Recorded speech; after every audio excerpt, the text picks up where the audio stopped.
the senator's policies, but he's given me carte blanche today, so I'm grateful for that. No, actually, it turns out the senator is here, and we're glad for it. I've been able to work with the Senator Lowe these many years, and have come to appreciate him as a human being, and as a public servant. As it turns out, if the city of Missoula has needs associated with the federal government, the senator and his staff are a phone call away, and he and his crew have been remarkably effective in trying to deliver what we need here, and I know that the same is true throughout the state of Montana. John Tester is in this business for all of the right reasons, and that is to serve the public. And I think that is exemplified by the fact that he is here now talking to actual people and answering actual questions and addressing the folks.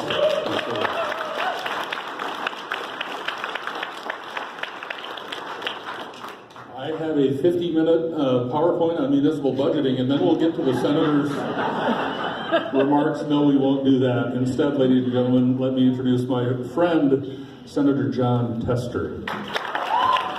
Thank you, man.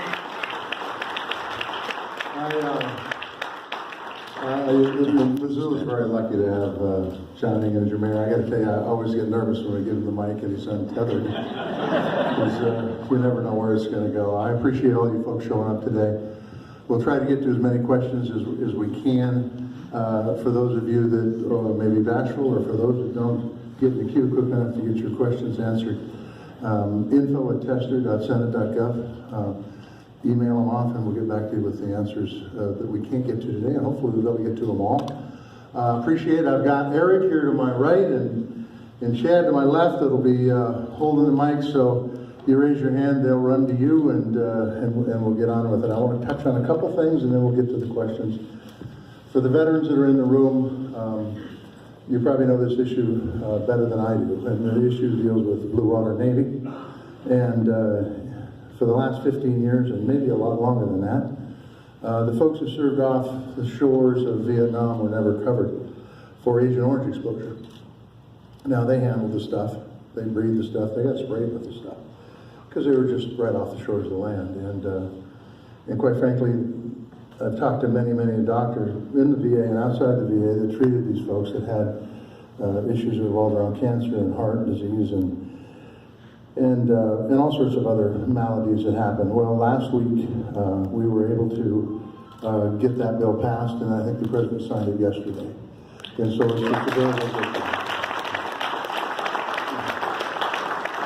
And then you may have heard about 2 or 3 weeks ago, Secretary Perdue with the United States Department of Agriculture decided to transfer our Job Corps to the Department of Labor, which might sound innocent enough. And Job Corps, by the way, we've got 2 of them left in the state. One of them's in Anaconda, one of them's in Darby.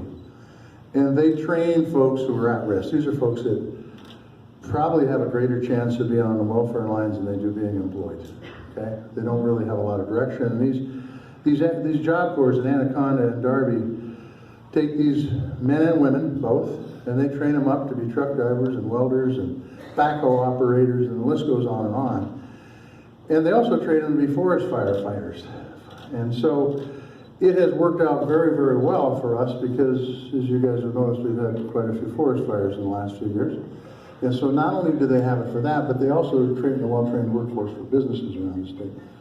So I asked him, when he called me up, I said, why are you transferring this Job Corps to the Department of Labor? Because it's worked very successfully as the Department of Agriculture. And they were honest enough to tell me that they're doing this because they want to close them down. They want to close 9 of them and privatize 16. There's 25 in total in the United States. Montana has 2. I didn't like that response very well, and pretty much told them what I thought in pretty clear Montana lingo. And then went back and told my staff to draft a bill that we could put through Congress to stop them. Along the way, and just this last week, in fact, I talked to Leader Mitch McConnell about getting this bill to the floor so we can get a vote on it, because if it goes much longer, they're going to be closed, people are going to be out of work, and this infrastructure that trains really good workers in this state will be done. And Mitch said, look, I'm working with the administration to get them to reverse this decision. If I can't do it, we'll get the bill on the floor. And I thought that was great. And then 24 hours after I talked to him, the Department of Agriculture and the administration pulled back and are keeping all 25 of them open. And I think that's really good. Including the ones in Anaconda, including the ones in Anaconda and Deer Lodge. So that's a good thing. A couple of the things I just want to touch on the conservation front. I know there's some folks that are in this room today that were here a week or so. Maybe it was 2 weeks ago when I introduced the Blackfoot Clearwater bill to really deal with conservation and recreation and cutting trees in the Sealy area. And it's a good bill, it's a collaborative bill that folks, once again, here in this state were working on for a number of years, long before I got in the U.S. Senate. And we dropped it in last Congress, and we got tied up in political baloney. And we dropped it in again this 2 weeks ago or so. And hopefully we can get folks on board with it, because especially in this area, I think it's really, really important moving forward that we have a good forest management policies, good recreation policies, and good wilderness policies, because that's what that is. And then the last thing, and I'll open up your questions, is a little fund called the Land and Water Conservation Fund. They got permanently reauthorized here about 2 or 3 months ago, which was a big win, because it failed to get reauthorization. Never had happened before. I think it happened in like 2005 and then again in 2015. So this permanent reauthorization is very, very important, because without reauthorization, you can't fund it. So we got it permanently reauthorized, so Congress doesn't have to jump through that hoop every year. Now we've got to get it funded. When it was initially set up in the 70s, it had $900 million in it. That revenue came from offshore drilling. It has been funded at $900 million probably twice since the mid-70s.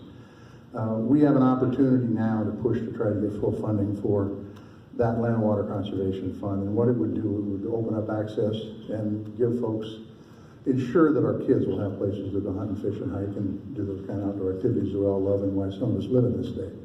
So that's another thing that's hopefully coming up on the horizon that we can find a resolution to.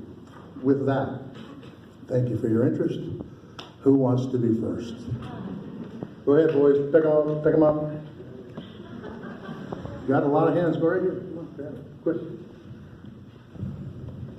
Yes, sir.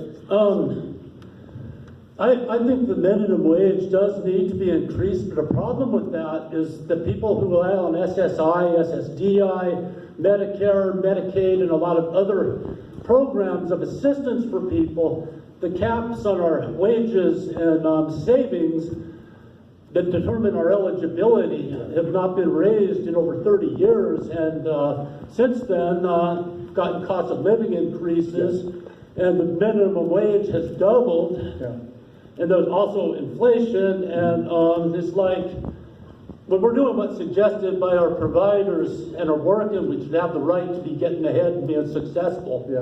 And as far as like the abuse of the system, I'm personally not abusing the system. I'm doing what's suggested by my providers, and I'm working, and I'm being treated and doing therapy and everything, that I have the right to be getting ahead and to being successful. And I'd like to comment on that. I appreciate that comment. If those caps are holding you back and if they haven't been increased in the last 30 years, we probably should take a look at them. So thank you. Yeah, other questions? Nyland, where are you at? Right here. Okay, go ahead. Thank you, Senator Tester, for the Agent Orange. I've got a close friend who's been suffering at 45 years, also for the Job Corps, and I hope he didn't get hailed out in last week. My question is, in the Senate, can you talk any of the Republican members in the Senate to help get that incompetent psychopath out of the White House?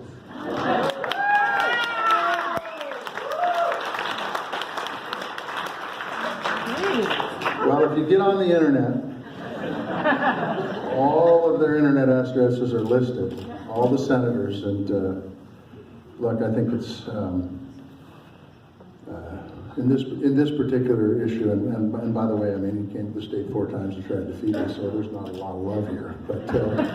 But by the same token, I think that what we need to do is try to get as much information out as possible. I think that's really critically important. And then you guys got to try to influence my fellow senators. Chad? Hi, I would like to know why the Senate and the Congress are letting that psychopath start a war with Iran. Yeah, so there's, we're trying to get an authorization for the use of military force passed to stop exactly that, so that Congress can play a role in dictating whether we're going to go to war or not. What's gone on in Iran is pretty interesting because pulled out of the Iran deal to limit nuclear weapons, and now we really are on the cusp of doing something pretty, it's going to cost a lot, both in lives and treasury. And Congress needs to be able to have its input on this. It's critically important. It's very, very important. So there are efforts to do that, and I support those efforts to get a new authorization to use the military force. I agree. Go ahead, Eric. Hi, Senator. We're facing nationally and globally a climate crisis, and there's a lot of information that's indicating how severe that is. Yeah. In the House, there's a bipartisan bill that's been introduced, the Energy Innovation and Carbon Dividend Act. Oh, yes.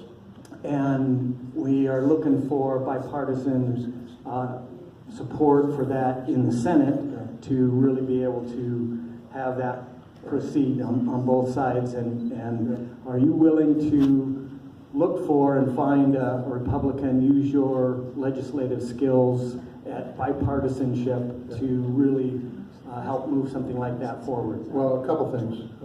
Climate change is real, number one. There's no doubt about that.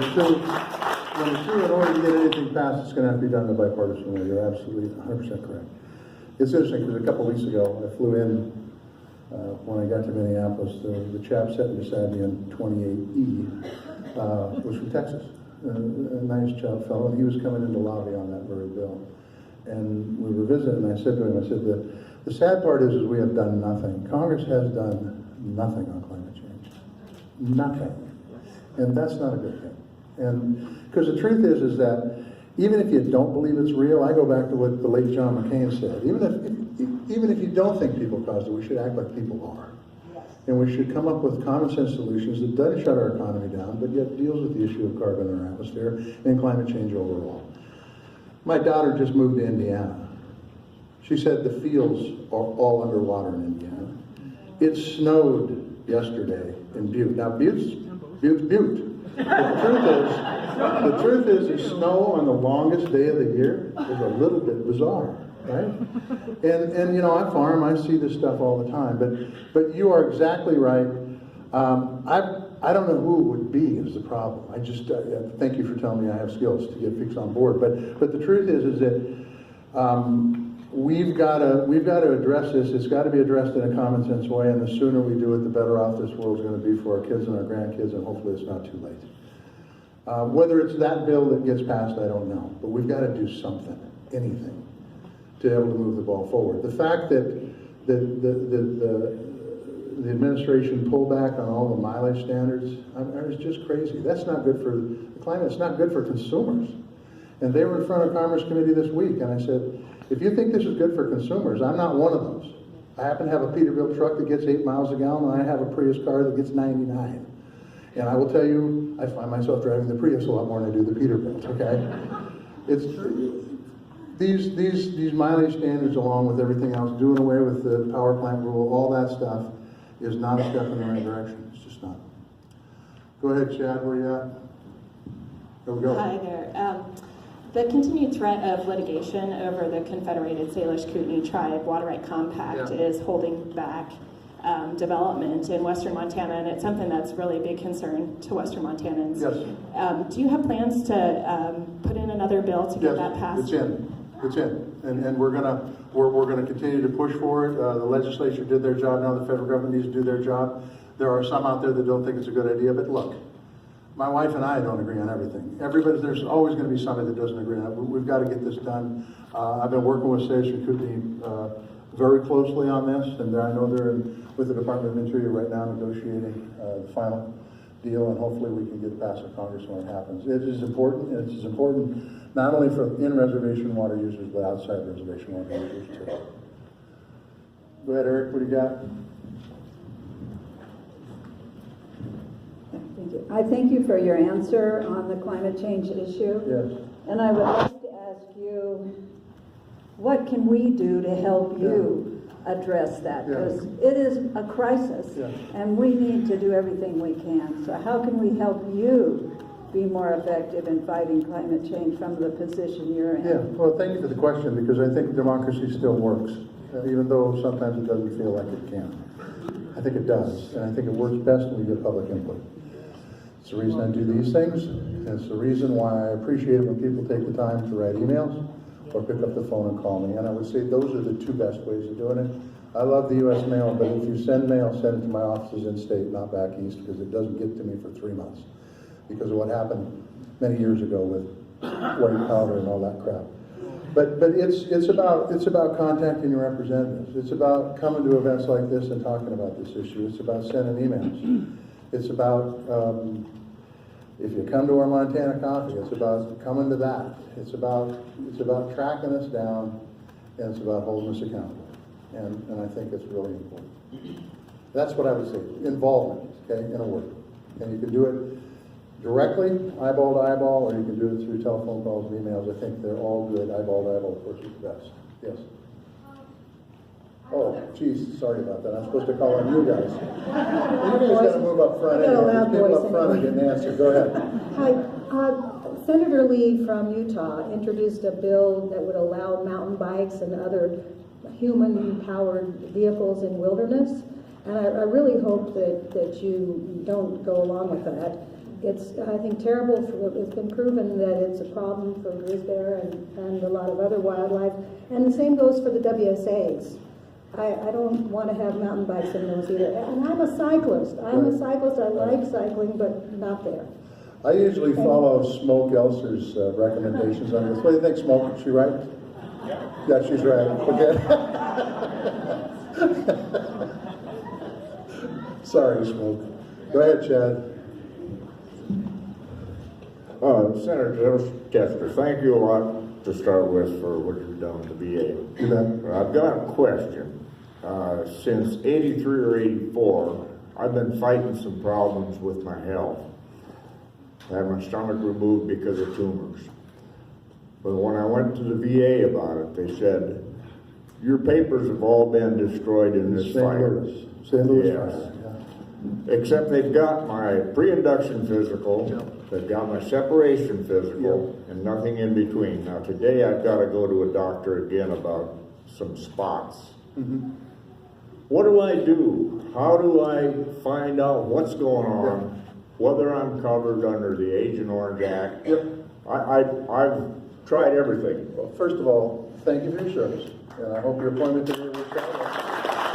And I would say, what you need to do. Have you contacted my office on this problem? And you shouldn't have to contact a U.S. Senator if you have a problem with the VA. But I want you to give Pam Cody's got a card, or Chad's got a card. We will do legwork to run this down, and if we haven't, I'll find out who screwed up on my office, and we'll fire him immediately. I'm just kidding. I won't do that. But the truth is we'll do the legwork.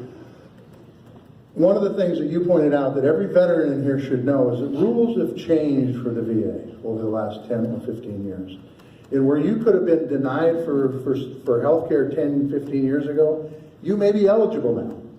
And if you're eligible now and you don't use those benefits, then we're not doing our job reaching out. So if you can help us with it, that'd be good too. But let's get your name. We'll follow up. We'll do what we can do to get you what you've earned. Okay? All right? Change the information. I don't want to forget about it. Go ahead, Nyland. And Nyland, scoot up here. The back row's getting too much love. Go ahead. Come on. Senator, I am in the back, so thank you for that. That's right. It's great to see you, Senator.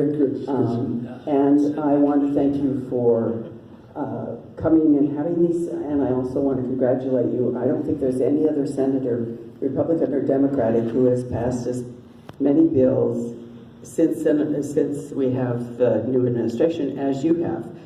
Many of those have been veterans bills, and I greatly appreciate that. There's another group that is not being taken care of, and I know you're spearheading this, but I'd like you to talk a little bit about the proposed legislation on missing and murdered Indigenous women. Yeah, it's a big issue. Thanks for bringing it up. It is a big issue that until recently, I don't think anybody really knew about it, except for the folks who've been directly affected. It was brought to my attention in this very town by a Native American lady when I had one of these forums really focused on Native American urban Indian issues.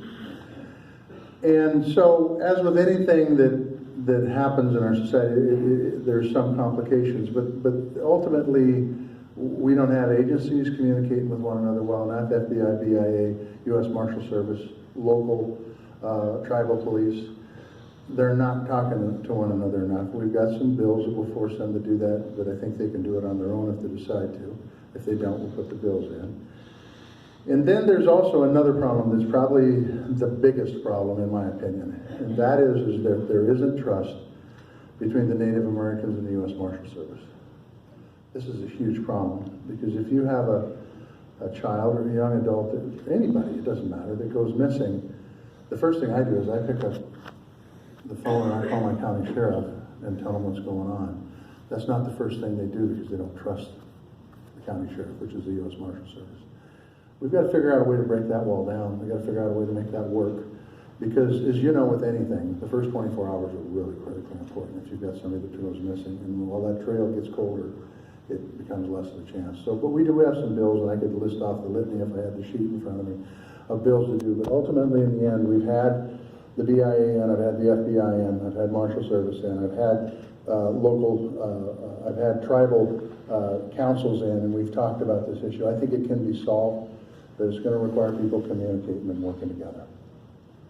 And if it's, we've also, if it's not the U.S. Marshal Service they get a hold of, then we've got to make sure those tribal police officers are there, and they're underfunded, and they have a huge area. In most cases, these are large land-based tribes, and sometimes there isn't a tribal police to call. So, go ahead.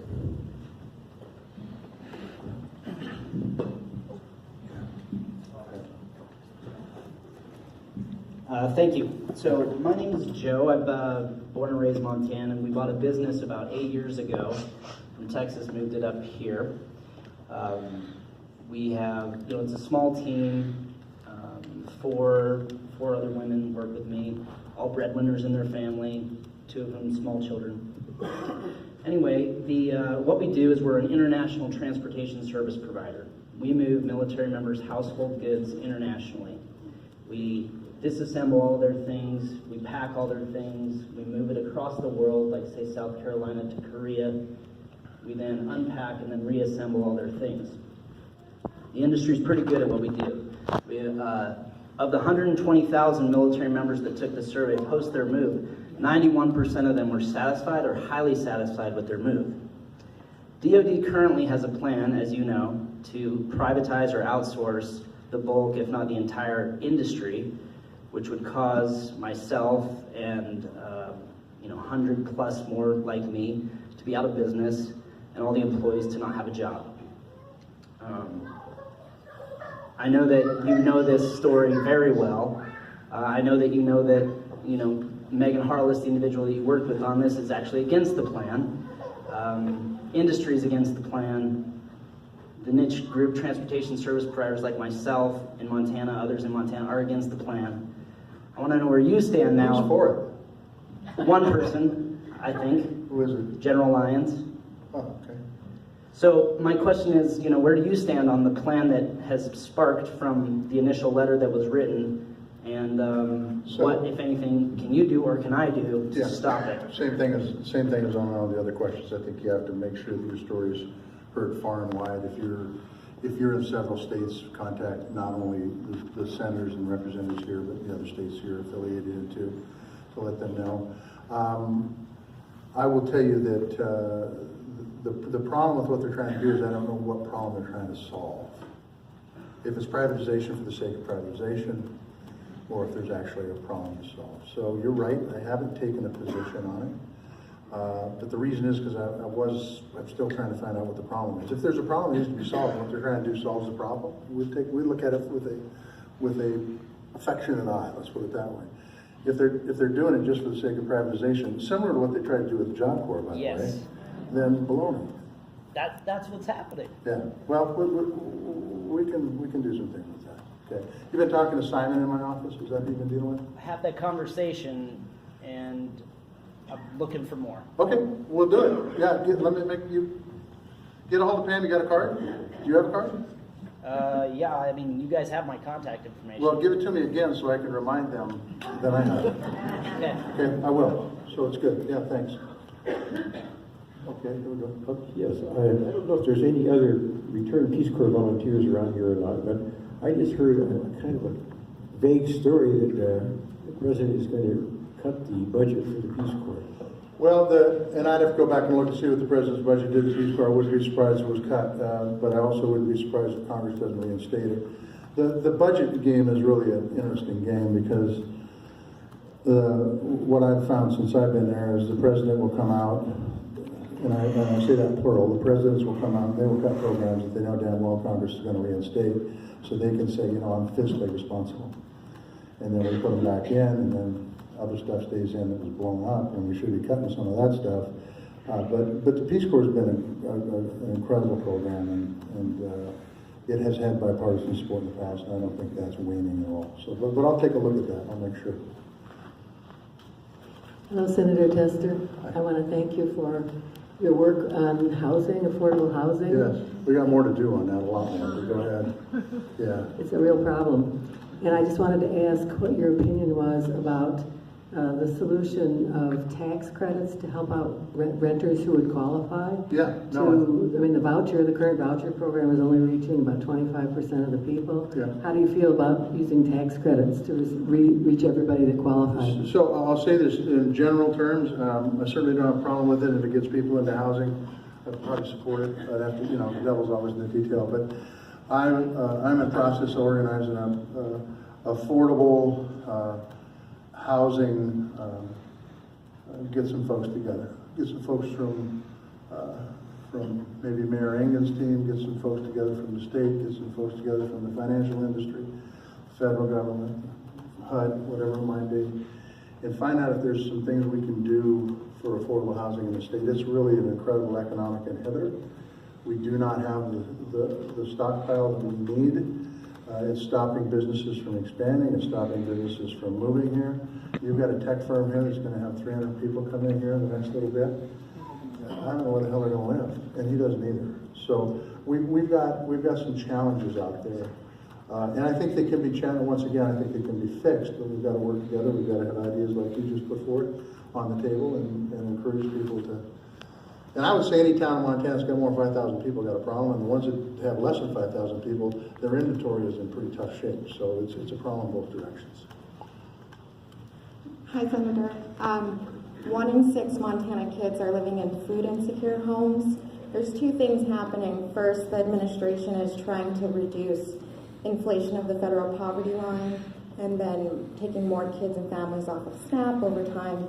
And the second is child nutrition reauthorization. What will you do to address both of those issues? Well, we got to fund SNAP. If he's lowering the lines and it's knocking folks off that need the service, we've got to take a look at that to make sure that doesn't happen. I will tell you that I think one of the world's changing, and it's changing really, really fast. A lot faster than it did for my grandparents, and it's changing a lot faster for my grandkids than it did for me. And I really do think we've got to deal with the problem of higher cost of education so that people can go out and get trained, regardless of their income status, to be able to get jobs that they can support their family with. And it's one of the reasons I fought hard for Job Corps, because I think they're pumping out folks that can get good jobs, that are in demand. And I think regardless of your financial status, if in fact you're born in the wrong place, and you have to have food stamps and SNAP and all that to survive. The only way I think you get out of that circle that you're in is through education, but if it's unaffordable, then you can't get out of it. So we'll certainly take a look at the policies they're putting forth and try to add a common sense feature to it. But in the end, I think that it would help business, it would help the economy overall if we did something. Your kids coming out of school with $30,000, $40,000 in debt, and I'm sitting in a town like University of Montana, Stetson. I think it's a great university, and they do a great job trying to make it as affordable as they can, but we've got to be more. Because if we don't, I think that it's really shortchanging our economy and shortchanging the country. Yes. Yes, Senator Tester, I'm curious what congressional role, if any, that Congress can have on two issues. One, President Trump's seemingly inaction, complete inaction on Russian and Mr. Putin's election meddling, cyber especially. And then secondly, on his bullying approach to NATO members and weak commitment to NATO. It's difficult because he's the commander-in-chief, and there, you know, I don't need to tell you, you know this. Those alliances have been set up since World War II, and they work pretty well, and they work to our advantage. And it's why when we talk about potentially going to war with Iran, we go it alone right now. There's nobody with us, and it's a problem. And I can tell you, the Mueller report came out, and I think it was clear about Russian interference. There's no doubt about it. Whether we want to get into collusion and all that other stuff, the fact is that report is clear on Russian interference, absolutely crystal clear. And we need to do something about it. The administration has a lot of tools that they have that Congress doesn't have. And unless he used it to help things like the Secretary of State in the state of Montana to be able to have better election security, it doesn't happen. We can allocate the money. They don't have to spend it. Spend more than half of that money. So they have the choice. We've allocated dollars for election security. They claim to have done things with it that will secure the elections. I don't know that I believe them.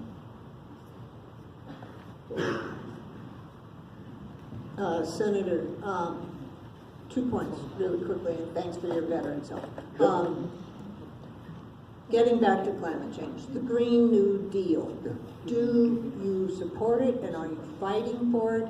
And also, can you speak at all to the GSA Mafia $20 billion corruption that has been reported to you? Let me talk about the Green New Deal. It's a resolution that if we pass it tomorrow wouldn't do anything, it really wouldn't. But let me say this, it is an incredibly good place to start to have a debate on climate, and I think it's really important. We will never see the light of day other than this, because Mitch is never going to let it on the floor. But, and if he did, he'd fill a tree so we couldn't debate it. But we need to debate the issues that revolve around climate change. As far as the $20 billion that has been reported to me on, what was it again? So, forgive me, but that's news to me. And so, it won't be news to me in about an hour after I leave this meeting, because I'll find out. If somebody's stealing, whether it's a GSA or anybody else, stealing taxpayer dollars, I will do everything within my power to hold them accountable. Okay, good. Well, that's the packet you gave me? Perfect. Well, then I absolutely will know what's going on here in a little bit. Here we go, this guy right here. Yeah, back onto the climate crisis that we're facing. We are in the middle of the 6th mass extinction right now, is something to point out. And I love the common sense solutions to solving this crisis. I love that. But I don't think there's any more time to debate. I think we need to stop supporting the Keystone XL pipeline. I don't think any of us here want another pipeline in our land, and I think we need to stop supporting it. So, a couple weeks ago, there was 50 of us youth. You can ask Deborah. We were in your office, and we asked. We did ask you to co-sponsor the Green New Deal. I understand that's complicated, but we really would like for you to pull out of supporting the Keystone XL pipeline. And we also would like to ask you, in future campaigns, will you pledge to not take money from the oil and gas industry because it is corrupting our politics? So, The governor's running for president on corruption of money in politics, and I tell you, it's not just the oil and gas industry. We got too damn much money in politics. That's period, done. Trudeau is in the process of running for re-election. I listen to a lot of Canadian radio because I live 70 miles south of the border. The ads haven't even started yet, and his election is like in October. God, wouldn't that be nice? Okay. So we do need to get money out. As far as not taking money, I will just tell you this.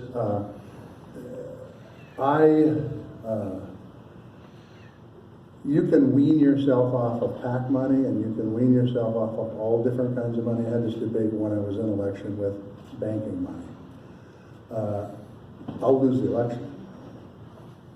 You can't get your message out, you're screwed. It's just the way it is. The person I'm running against will take every dollar they can get from anybody that will give it to them. So there is where it becomes a problem. I want the field to be level. I want, quite frankly, there's some First Amendment problems here with speech, but I would love to see some limits be put on how much money could be spent. I would love to force candidates to do things like this. I would love to have more debates on television. That is where you can find out where people are. That's when you get a question asked by this lady and you have to say, hell, I don't know. And guess what? I'll know, because she asked the question, okay? If I'd never been here and never done this, I would not know, okay? So I hear you. As far as XL goes, I will tell you this. I don't know if it's gonna get built, to be honest with you. We've been talking about this for 10 years. There are a ton of pipelines that go across the Canadian border, a ton of them. It is a pipeline that, if it's done safely and soundly, and I get it. I get the petroleum stuff, but I also want you to look at this side of it, because I believe strongly in climate change. I think we need to do more research and development into alternate fuel methods. Need action. But, okay, so I got it. There has been no action, is the point. And here's the deal. When I fill my tractor up, if I'm going to farm, you know what I fill it full of?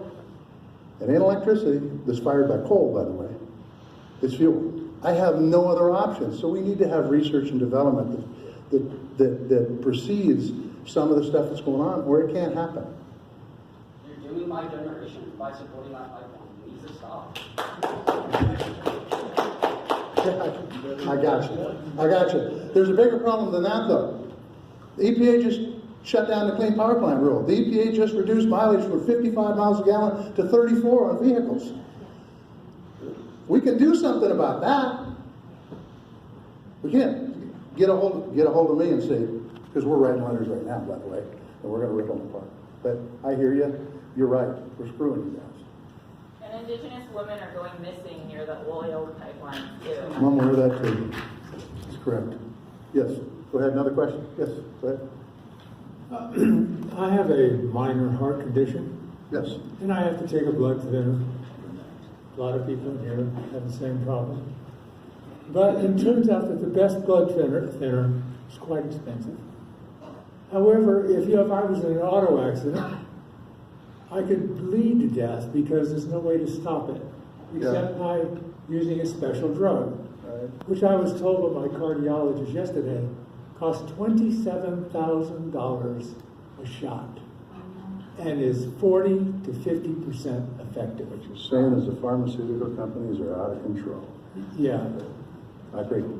Yeah. Now look, we've got to do. I was just told this morning that the NAFTA 2 that's coming up gave a big benefit to pharmaceutical companies on their putting name brand drugs as generics.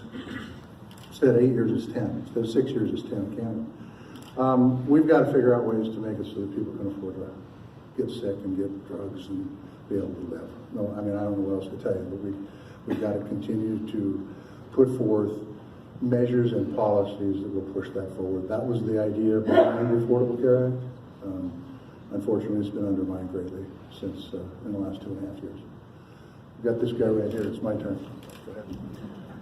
I represent the National Federation of the Blind, and I'm interested to find out, can you support our legislation that will allow students to get the technology they need to succeed? If you are not literate in Braille, you fail. you can't get a job, you can't pay taxes. Yeah. So I had the National Federation in my office not very long ago, and they brought up like 3 pieces of legislation, and I got all 3 of them. If they didn't bring this one up, then I got to go back and look. Do you have a bill number? No, I do not. If you support all 3, great. Thank you. Yeah, absolutely. Thanks.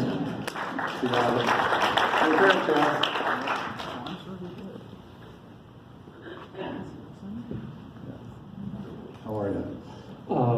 Senator Tester, I'm a small business owner, have been in Montana since 1982. I would like if there's some way you could tell us how this 20% tariff on China, where the money comes from, where it goes to, and how it gets returned, and how does it either help or hurt the United States people and the ones in this room. You got more fingers than I got, so I'm not sure I can track all of them, okay? Well, can you give me a few? So who pays for it? We do. We do. It's a tax on Americans, both going out and coming back, okay? Where does the money go? It goes to the general fund, okay? Which means it could be spent on anything, okay? The purpose of it was to hold China accountable. I don't think there's an end game here to really hold China accountable, and China plays a long game. So I'm not sure we're going to get to where we need to go, because China does steal technology and all sorts of stuff that they shouldn't be doing. I have said before, instead of using tariffs, we should have used the financial system, and we should have put the screws of them with our allies, by the way, and got their attention that way. But I don't see much of an end in sight that is probably hurting your business, or you wouldn't be standing up here talking about it, and it's certainly hurting mine and all the other folks. We are in a situation right now where the Midwest is underwater. They're not planting much because of climate change. They're flooding out. Price of grain is about 70 cents different for a hard, ordinary winter as it was in May of 1978 when I took over the farm, and that's a fact. And that's not change that's not changing the money for inflation. That's actual dollars. And so one of the things that really upsets me about this whole thing is we're doing this trade stuff is a lot of the markets that we worked on, a lot of the relationships you've probably worked on, didn't happen over the last 5 years. It's happened over decades. And those countries are going different places to get their products. And you lose those markets, it's going to take generations to get them back. We've got a huge problem here. And it's not making America great again, I'll tell you that. Can you contact your office and get a little clearer picture of that? Yeah. Well, yeah, I can, in 2 words. We're screwed. We're screwed. I mean, the truth is that the tariffs need to go away because we need those markets. We have to have those markets, whether you're importing or whether you're exporting. It's bad. Yeah, absolutely. You can contact my office. You can get a hold of Deb here. What's the number here, Deb? 728 what? Thank you very much. You bet. What is it? 728-3003. We'll give it to you as clean as we got it. Here we go. Morning, John. So you started off talking about Agent Orange. Yes. And so that's affected my family, my uncle. He's still trying to get adjudicated on that. But beyond that, my mentor in the Marine Corps died from the desert crud from Desert Storm. And I know that you know about John Stewart, who's recently up in front of the House, trying to work for the 9/11 firefighters and people who went up there. And then there's also the burn pit registry for my generation of veterans. So is there a bill, or do you think that we could actually propose a bill that would be comprehensive for all veterans, federal service workers that have put themselves in the danger of the line of duty, to ensure that they're actually moving these processes forward faster and getting these people taken care of as a whole, instead of just one by one, where we're knee-jerking reaction to it? It's a good point, because burn pits are next, by the way. That's the next piece of legislation that we have. I don't know. I never talked about it. I mean, I think the whole thing is in language. How do you do it so it works? But yeah. If you got some ideas, I'd love to visit with you about it. Okay. All right. Chad, Senator Bill Gear, you've seen me many times. I've heard of you. Yes. I'm speaking partly on behalf of Hunters and Anglers, a group of hunters and anglers, hundreds of them in the Missoula area. I'm on the board of directors. Yes. We have been a strong advocate of your efforts in the Land and Water Conservation Fund. Yes, you have. We appreciate the work you did on helping to get that for the Tenderfoot Creek area and the Little Belt Mountains. Yes. And we strongly applaud your efforts to expand that and to go for full funding in the future. Yes. We also have been supportive of the conservation measures within the Blackfoot Clearwater strategy. Act, yes. Thank you. We know the value for wildlife and for the public for maintaining public lands and fish and wildlife. Many of our members do also share the concerns about mountain bike use in wilderness areas, wilderness study areas, and inventory wilderness areas. In fact, there's an issue on that in the Helena National Forest right now in elk security areas because of the adverse effects it'll have on wildlife, so please keep that in mind. Finally, on climate change, I'm a retired fish and wildlife biologist for 40 years. I've worked on climate change for many years, and we've spoken about that. Well, we know that Missoula County and Missoula City Council have just recently passed a resolution to move Missoula area on electrical energy production to renewable sources by the year 2030. Good for them. Yes, and what we do need is support in Washington, D.C. for all the research you've talked about, and not to have our members of Congress in D.C. denying climate change even exists. You're right. You're right. You're right. You're absolutely right. Thanks. And, you know, and I owe this young gentleman an apology, because the truth is I am just as frustrated as you are with what's going on. And the frustration shows with how far we have to go to get to a point where, you're right, we're doing enough talking. It's time to step up. It really is. And, you know, when the guys bring the snowball in on the Senate floor and say, there's no such thing as climate change, and throw it around, I mean, it drives me insane. But we've got to do something, because you're right. You won't be living in Montana, because Montana will look like Nevada. But we don't want that. We love Nevada, but not that much. Right? Go ahead. And I mean that, I'm sorry.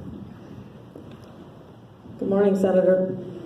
So, is there any big trick you've got up your sleeve so that you can get Mitch McConnell to put election bills to keep the Russians out kind of stuff on the floor, or we just have to win the Senate back? You know, I think, look, I mean, I wish the days of Mike Mansfield were still here, where people really look at the country instead of the party. And there are bipartisan bills, and I do not know why they're not on the floor. And like I say, put them on the floor, let's debate them. If they fail, I'm okay with that. That's how the process is supposed to work. But if they don't fail, then we've got some assurance. And then you guys can be a part of the public debate too if they go on the floor. Because you can do it. So right now he has done nothing. We've been voting on judges. We do a few things by UC. We did the Blue Water thing by UC. We did the robocall thing by UC. By the way, those are bills that are, in my opinion, slam dunks, you know. And so I don't know how we do the elections. I don't know how we get him to do the elections. Who's going to run against Dave? Maybe you.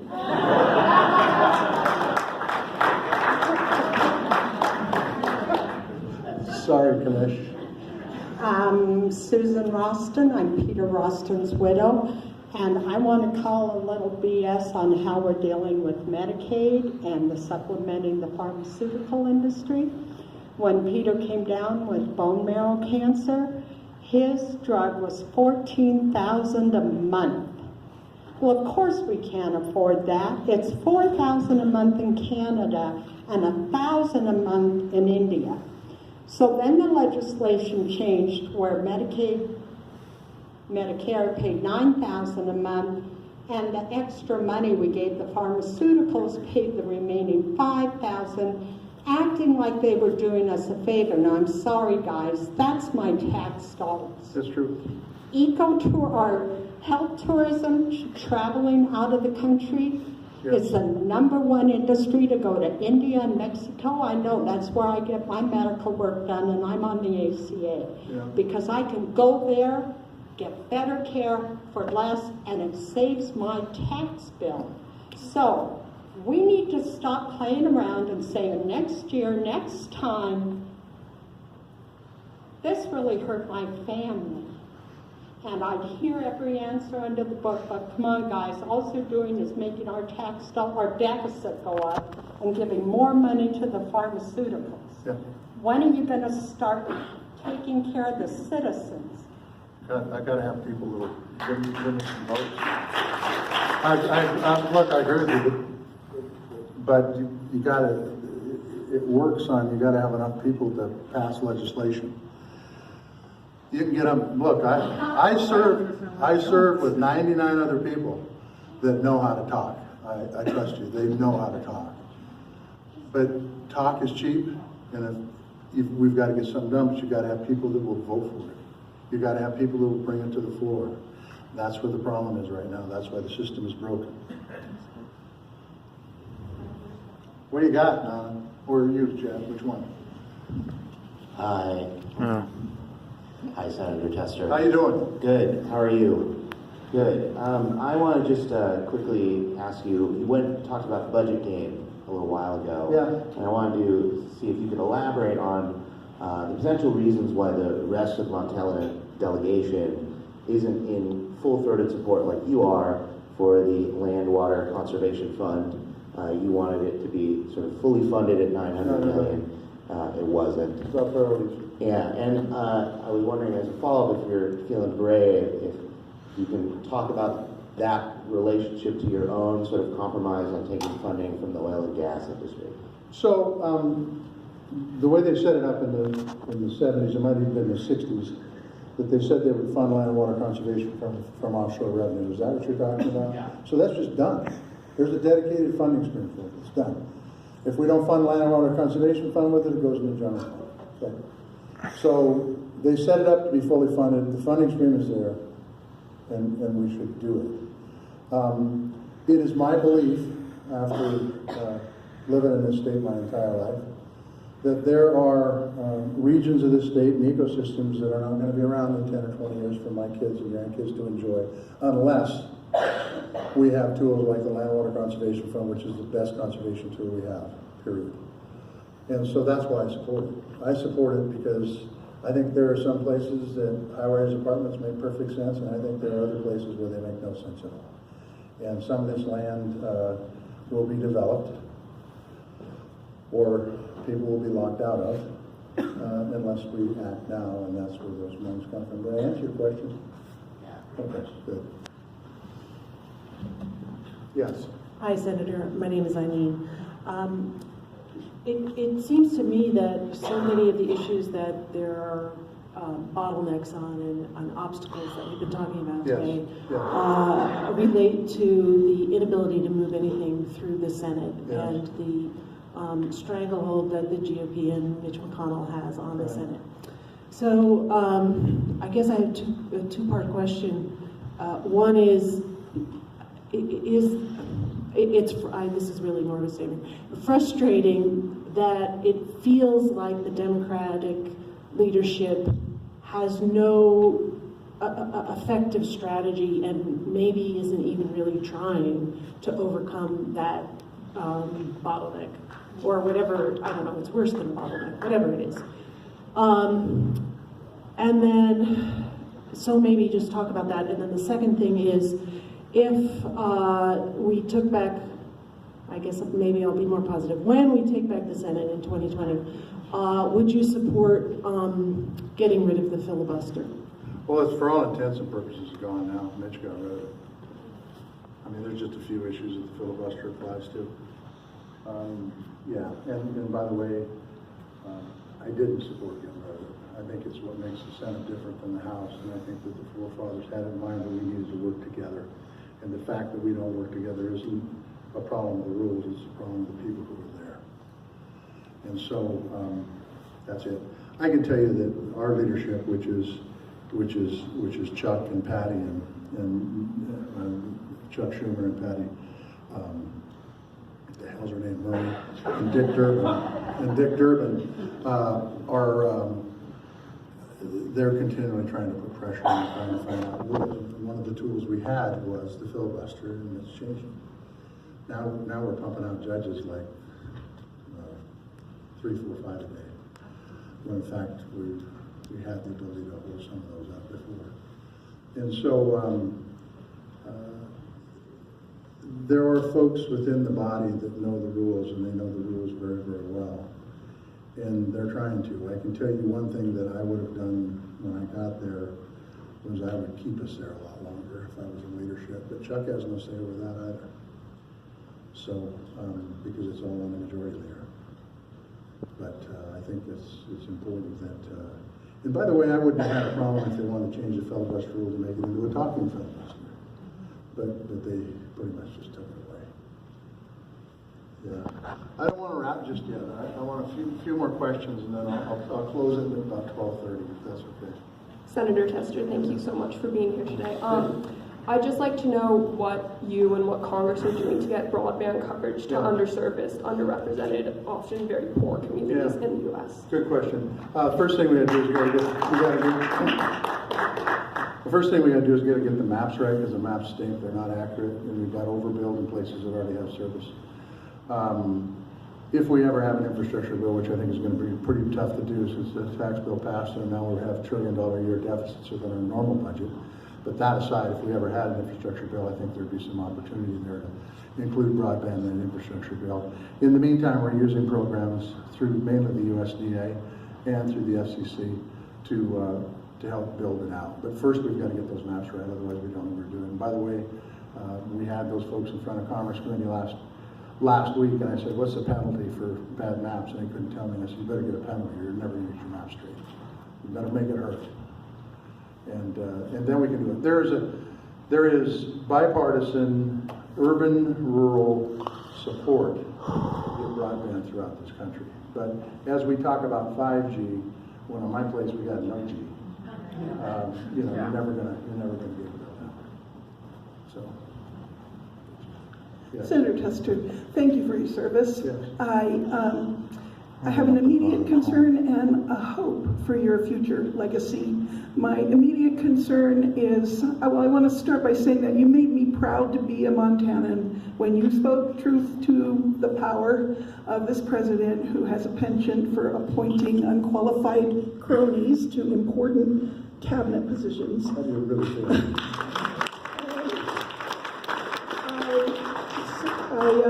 I'm immediately concerned that we have no Senate-vetted Secretary of Defense, given our current crisis in the world. And while we have a president who's unilaterally selling billions of dollars of weapons to Saudi Arabia, and which we got a good vote on yesterday, but not a veto-proof vote. Go ahead. So my hope for your legacy. My name's Carol Bellin. I'm a member of the Quaker Peace community here in Missoula, and I am really hoping you're going to serve for dozens more years, and that in the meantime, while you're serving us, that all your staff members who are eminently qualified will be working now to put together a plan for an economic conversion of the Great Falls community so that you can, before you leave office, return our state to a nuclear weapons-free state. And so that we can stop throwing tens of millions of dollars into a hole in the ground and put them to more productive use for Montanans. Thank you for this comment, and thank you for thinking that I'm young. Okay? I got one here, and then Nyland's got one, and then I'll close. Oh, God damn it. Just thank you again for your work on Agent Orange. That was my senior thesis when I was in college. I wanted to go back to, again, the issues of war with Iran. That drone that was shot down the other day is 47 feet long, 147-foot wingspan, and flies at 350 miles an hour. So it's a medium-speed aircraft. It can get from international water to the mainland of Iran in about 2 minutes. These are provocations that these are thrown about. You were talking about earlier, and I want you to promise to stop all of these provocations in addition to preventing anything about war. And in addition, you were talking about the AUMF. Are you talking about the authorization for the use of military force? Are you talking about repealing the one from 2001 that has led to so much disaster over the years? That one goes away. And what would be in this, and what will you do to be absolutely skeptical about anything that comes from Mike Pompeo or everyone else in the administration about about Iran. Well, first of all, I can get you the AMF proposal, but it puts Congress's fingerprints on any sort of act of war anywhere in the world. Instead of using the one from, what was it, 2001? And so I can get that to you, give me your name, I'll get you the AUMF we're talking about. It's something that Tim Kaine has been working on very, very hard, and I think it would be a step forward, but I think you need to read it, and then you can get back to me if there's stuff in it that isn't good, okay? Can you tell us the overall points of what it does? The overall points was it allows Congress to have say in the use of military force. That's it. That's the 30,000 feet. As far as getting bullet by bullet, I'll have to get it to you. I just will. Nyland, the last question, which may be the best question of the day. I doubt it. I cannot wait. Oh my goodness, that's a lot of pressure. Okay. A lot of pressure. I just wanted to thank you, Senator Tester, for your work in conservation in general and for being a tireless leader in reaching across the aisle. My question is about the Pacific Northwest Trail and Montana input on that trail. Yeah. And I know that there's a few members of the Yak Valley Forest Council who met with you last month, and the other members of the delegation. I'm curious about finding bipartisan solutions, and I'm glad to hear that the delegation is in agreement that we need to reroute that trail outside of prime grizzly core habitat, and Dr. Chuck Jonkel's research really clearly states that there's a better solution, one that doesn't put grizzly bears in jeopardy and people in jeopardy. We can have it both ways. So, and it's good, and thank you for the kudos, and stay in touch, and we'll do what we can do as long as we have informed. As long as we have good information, we can make good decisions. So, thank you for that. Look, thanks, folks. I appreciate you coming on